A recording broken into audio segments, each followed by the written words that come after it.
Proverbs chapter 16, verses 10 through 15.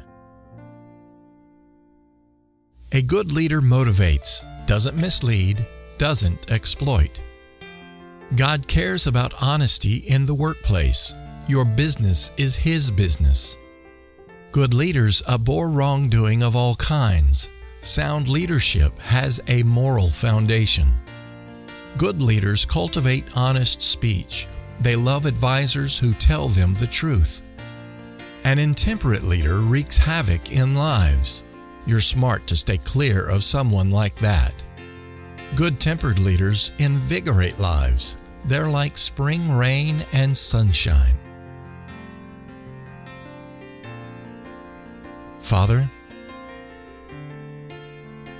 good leaders, honesty, good-tempered. Keep my heart always before you. That sounds funny, as I know you know every aspect of my heart every moment. And yet, I have tasted your love and your goodness, so I know you are the source of life. So, selfishly, I desire to agree with your desire every moment. You have placed in me the position of a leader. Guide me to never mislead or exploit.